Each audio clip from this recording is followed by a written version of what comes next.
थे ना कि कांग्रेस एक दिन ऐसा आएगा कि पूरी टूट जाएगी। कि लगातार कांग्रेस के लोग और दूसरी पार्टियों के लोग भाजपा में प्रवेश कर रहे हैं। नेतृत्व भारतीय जनता पार्टी के सदस्यता ग्रहण कर चुके हैं। कांग्रेस में आज कुछ है ही नहीं। जनता पार्टी में इतने सारे लोगों ने प्रवेश किया और इसका एकमात्र कारण, लेकिन ये काका रहते हुए इनको कभी अपने भतीजों की चिंता नहीं हुई। 10-11 हजार लोग शामिल हुए हैं, जिसमें 90% कांग्रेस के लोग हैं। नहीं, 1 लाख के पीछे थोड़ा भागना है इनका। जो काम मैं अभी कांग्रेस पे करी थी, मुझे न मान न सम्मान मिल रहा। और कहीं ना कहीं इस पीएससी घोटाले की जांच होगी। मेरे वार्ड में खींचतान चल रही थी। क्या था, मैं पहले भाजपा पे थी। नमस्कार, मैं दीपक कुमार, आप देख रहे हैं न्यूज़ 20 सबसे तेज खबर। आज सांसद निवास कार्यालय पे आज भाजपा में लगभग 300 लोग प्रवेश हुए हैं। आपको बता दें कि कांग्रेस की सचिव समेत कांग्रेस के दिग्गज नेता आज भाजपा में शामिल हुए। लगभग 300 लोग शामिल हुए हैं। इस दौरान सांसद प्रत्याशी विजय बघेल ने गमछा पहनाकर उनका भव्य स्वागत किया, प्रवेश कराया उनका। भाजपा प्रवेश के दौरान सभी लोगों में एक भारी उत्साह देखने को मिला और एक जबरदस्त माहौल यहाँ पर बना रहा। सांसद प्रत्याशी विजय बघेल जी ने क्या कुछ कहा, आपको दिखाते पूरी खबर।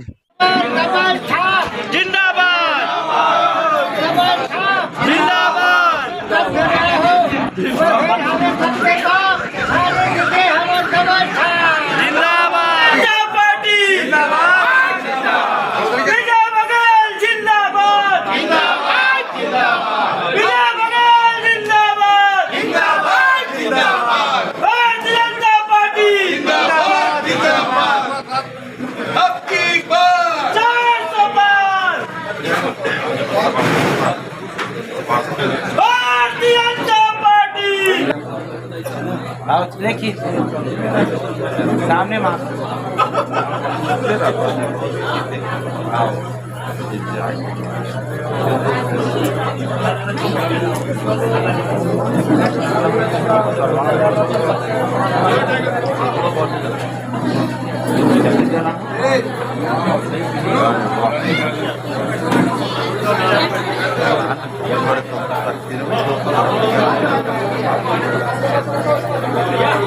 मैं तो बार बार आप सबसे कह चुका हूँ कि कांग्रेस बिखर गई है, कांग्रेस अब खत्म होने की स्थिति में है।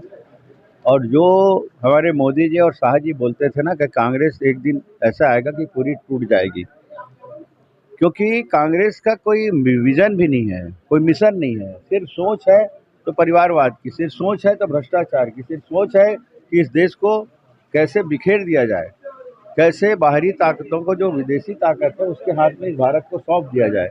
और उसी से टूट कर, उससे मन द्रवित होकर कांग्रेस के जो अच्छे सोच रखने वाले लोग हैं, जिनको देश हित और राष्ट्र हित की सोच है जिनके मन में, ऐसे भाई बहन लगातार भारतीय जनता पार्टी में शामिल हुए हैं। और आज भाई रामेश्वर शर्मा जी, जो जिला कांग्रेस कमेटी के सचिव रहे, जो माननीय ताम्रध्वज साहू के सांसद प्रतिनिधि भी रहे, ऐसे भाई रामेश्वर जी जो कुर्सी पार में रहते हैं, वो आज अपनी पूरी भाइयों बहनों के पूरा टीम के साथ, जहाँ पे बहनें भी हैं, हमारी युवा साथी भी हैं, जो कल के हमारे भविष्य हैं, ऐसे लोग आज शामिल हुए हैं। मैं उनका स्वागत करता हूँ, अभिनंदन करता हूँ। ये सिलसिला लगातार जारी है। अभी देखिए, तेलुगु समाज के लोग आए थे, अभी और 150 लोग और आने वाले हैं। हमारे माननीय जिला अध्यक्ष जी महेश वर्मा जी हैं, मेरे सांसद जी प्रमोद सिंह जी हैं। ये सब नेतृत्व करता है, जिनके माध्यम से लगातार लोग भारतीय जनता पार्टी में शामिल हो रहे हैं। ये हमारा सौभाग्य है कि देश किस ओर चल पड़ा है और देश के प्रति भावना रखने वाले कैसे जोश और उत्साह के साथ इस देश को अग्रणी स्तर पर ले जाने में लगे हैं। आज लगभग 300 लोग भाजपा में प्रवेश हुए, क्या कहेंगे इस पर, क्या विचार है आपका? आज नहीं, लगातार जब से मोदी जी 2014 के बाद से हर रोज इक्के दुक्के सैकड़ों लोग, लगातार 2014 के बाद से आप देख रहे होंगे कि लगातार कांग्रेस के लोग और दूसरी पार्टियों के लोग भाजपा में प्रवेश कर रहे हैं। कई पार्टियां 2 टुकड़े में बढ़ गई है। इसका सबसे बड़ा उदाहरण है शरद पवार जी की पार्टी, उद्धव जी की पार्टी। जो सोच लीजिए आप, पार्टी आधी आ जा रही है, तो ये तो लोग हैं हमारे, लोग अब हमारे होते जा रहे हैं, हिंदुत्व तो बढ़ता जा रहा है। लगता है लगातार भाजपा में लोग प्रवेश हो रहे हैं। मैं देख रहा हूँ कि हजारों सैकड़ों की संख्या में लोग प्रवेश हो रहे हैं। क्या लगता है आपको? श्री राम के प्रति आस्था एकमात्र कारण है, दूसरा कोई कारण नहीं है। और मोदी जी के प्रति आस्था, जो देश में लगातार काम हो रहा है, जो पिछले 10 सालों में हुआ है, वो मतलब पिछली सरकार में तो हुआ ही नहीं है। आज मैं चाहे किसी भी क्षेत्र की बात करूँ, आप चाहे सड़क निर्माण की बात करें, चाहे फ्लाईओवर्स की बात करें, और किसी भी क्षेत्र की बात पहले करें। पहले एक फेस था मोदी जी, अब 2 फेस हैं। मतलब कि नरेंद्र मोदी जी, विजय भैया, उनको चेहरे को देख के लोग प्रवेश हो रहे हैं।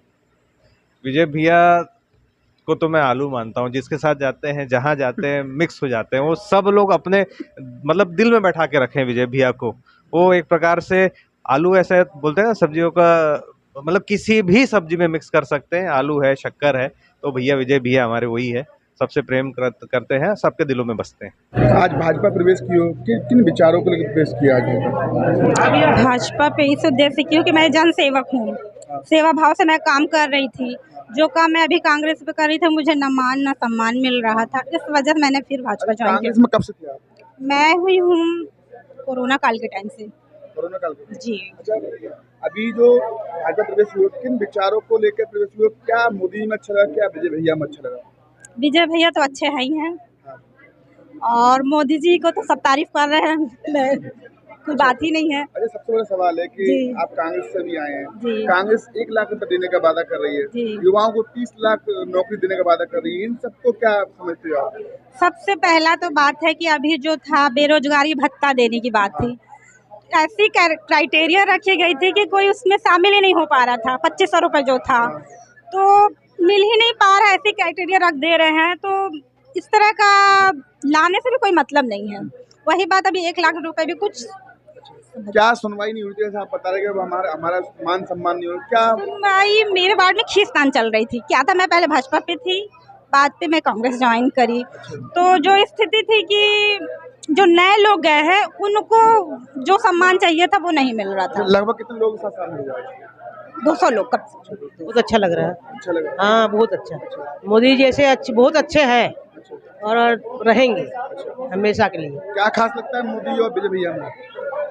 खास अब मुझे तो भैया मोदी तो अच्छे लग रहे हैं, अब कुछ स्वाद और कुछ नहीं बोल सकती मैं। अच्छा, कांग्रेस से भी आए हो, हाँ, 1 लाख रुपए देने के बाद वादा कर रही थी महिलाओं को, क्या कहोगे? आप तो खुद महिला हैं। नहीं 1 लाख के पीछे थोड़ा भागना है इंसान। अच्छा, जो मोदी दे रहे हैं उसी में इंसान, उसका व्यवहार, उसका विचार बहुत अच्छे हैं करके हम लोग जा रहे हैं उसके पीछे बस। कई कांग्रेस के दिग्गज आज भाजपा में शामिल हुए, क्या कहेंगे इस पर? आज भारतीय जनता पार्टी में खुर्सीपार क्षेत्र के पूर्व पार्षद श्रीमती सुलेखा यादव जी एवं खुर्सीपार क्षेत्र के ही कांग्रेस के शहर सचिव रामेश्वर शर्मा जी का सैकड़ों कार्यकर्ताओं के साथ भारतीय जनता पार्टी में प्रवेश हुआ है।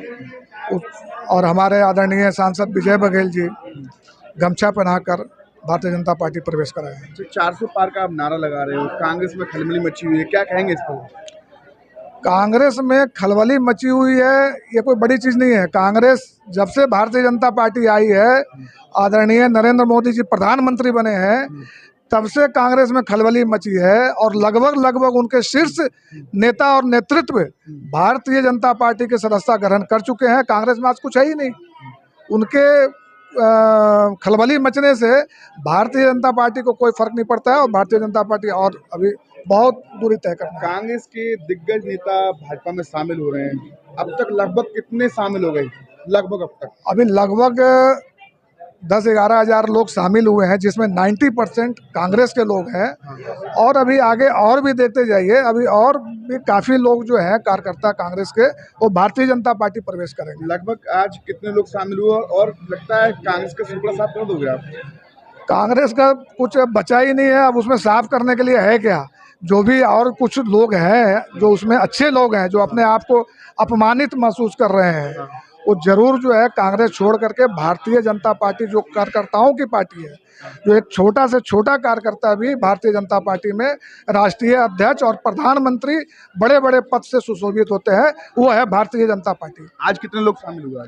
आज लगभग 300 के आसपास लोग शामिल हुए हैं। आइए युवाओं से जानते हैं कांग्रेस के बारे में, युवा क्या सोचते हैं। कुछ हमारे पास युवा भी हैं, क्या कहेंगे भैया कांग्रेस के बारे में, क्या सोचते हो आप? कांग्रेस छत्तीसगढ़ के युवाओं ने 2018 में कांग्रेस को सत्ता दी थी, कमान दी थी, लेकिन छत्तीसगढ़ का युवा जब 2018 में छत्तीसगढ़ में कांग्रेस की सरकार आई तो युवाओं ने बहुत सारी अपनी इच्छा जाहिर की। छत्तीसगढ़ के लिए सोचा कि बहुत सारी भर्तियां निकलेगी, लेकिन ये जो छत्तीसगढ़ के पूर्व मुख्यमंत्री थे भूपेश बघेल, जो कका के नाम से प्रचलित हुए, लेकिन इन्होंने कका रहते हुए, पूरा छत्तीसगढ़ इनको कका बोलता था, लेकिन ये कका रहते हुए इनको कभी अपने भतीजों की चिंता नहीं हुई कि हमारा भतीजा को रोजगार चाहिए, भतीजे की भविष्य की चिंता इन कका को कभी चिंता नहीं थी, कभी नहीं सताई। और इन्होंने युवाओं के लिए निकाला बेरोजगारी भत्ता। जब इन्होंने वादा किया था कि हर 12वीं पास को बेरोजगारी भत्ता देंगे, लेकिन जब धरातल पर आया तो इन्होंने गाइडलाइन ला दी कि एक घर से एक व्यक्ति को मिलेगा और पंजीयन अनिवार्य कर दिया कि जिसका 2 साल पुराना पंजीयन रहेगा उसी को मिलेगा। तो मेरे कहने का मतलब है, आप झूठे वादे मत करो। आपने चुनाव के समय में ये वादा किया था कि 12वीं पास को, उस समय आपने कोई गाइडलाइन नहीं दिया था कि एक घर से एक, उस समय आपने ये सब नहीं बताया। उस समय आप साफ साफ बोले थे कि हर 12वीं पास को बेरोजगारी भत्ता मिलेगा। तो भाजपा के समय में ये योजना बंद हो चुकी ना, वो जल्दी ही भाजपा से क्या अपेक्षा है आपकी? भाजपा युवाओं के लिए हमेशा युवाओं के लिए कौशल प्रशिक्षण से लेकर, और जैसे ही भाजपा की सरकार आई है, विष्णुदेव साय ने और हमारे प्रधानमंत्री ने पूरा आश्वासन दिया है कि जो कांग्रेस के समय में युवाओं का जो भर्ती है, पीएससी घोटाला, जो इतना बड़ा युवाओं का सबसे बड़ा षड्यंत्र के शिकार हुए हैं, और कहीं ना कहीं इस पीएससी घोटाले की जांच होगी। और छत्तीसगढ़ के युवाओं का जो 5 साल में इन्होंने न जिला बल की भर्ती, न सीएफ की भर्ती, एक भर्ती भी नहीं निकाला। जो भी निकाला पोस्टपोन हो गया, वो डेट आगे बढ़ गई। कहीं ना कहीं छत्तीसगढ़ के युवाओं का अगर 5 साल बर्बाद किया है तो ये भूपेश बघेल की सरकार ने युवाओं का 5 साल बर्बाद किया। अगर 2018 में कोई युवा 25 साल उसकी उम्र थी, इनको 5 साल करते करते 30 साल उम्र हो गई, उसका पूरा 5 साल निकल गया, आज वो गाइडलाइन से बाहर हो गया है, युवा बेरोजगार की श्रेणी में हो गया है। और मैं संतोष कुमार पाराशर। आज बड़ी खुशी का दिन है कि हमारी जो राष्ट्रीय पार्टी भारतीय जनता पार्टी में इतने सारे लोगों ने प्रवेश किया, और इसका एकमात्र कारण हमारे माननीय प्रधानमंत्री नरेंद्र मोदी जी, और दूसरा जो कारण है हमारे दुर्ग लोकसभा क्षेत्र के जो माननीय सांसद महोदय विजय बघेल जी, उनका व्यवहार, उनकी नीति, उनके द्वारा किए गए कार्यों के कारण आज लोग बीजेपी में प्रवेश कर रहे हैं, और मेरी हार्दिक शुभकामनाएं हैं। कांग्रेस बोलती है कि आना जाना चलता रहता है, प्रवेश तो चलता रहता है। देखिए, वर्तमान परिस्थिति में ना कोई कांग्रेस की नीति है, ना कोई रीति है, और ना उनके पास कोई कार्यकर्ता है। कांग्रेस पार्टी के पास आज समझ लीजिए आप, प्रचार करने के लिए, प्रसार करने के लिए कोई भी कार्यकर्ता नहीं बचे हैं। ले दे के कुछ छोटे मोटे लोग बचे हुए हैं, कार्यकर्ताओं तक का टोटा लगा हुआ है। तो आज की तारीख में आप समझ लीजिए कांग्रेस रेस से लगभग बाहर हो चुकी है। तमाम लोगों से बातचीत हुई हमारी खबर आपको अच्छी लगे तो लाइक सब्सक्राइब जरूर करें। जय हिंद, जय भारत।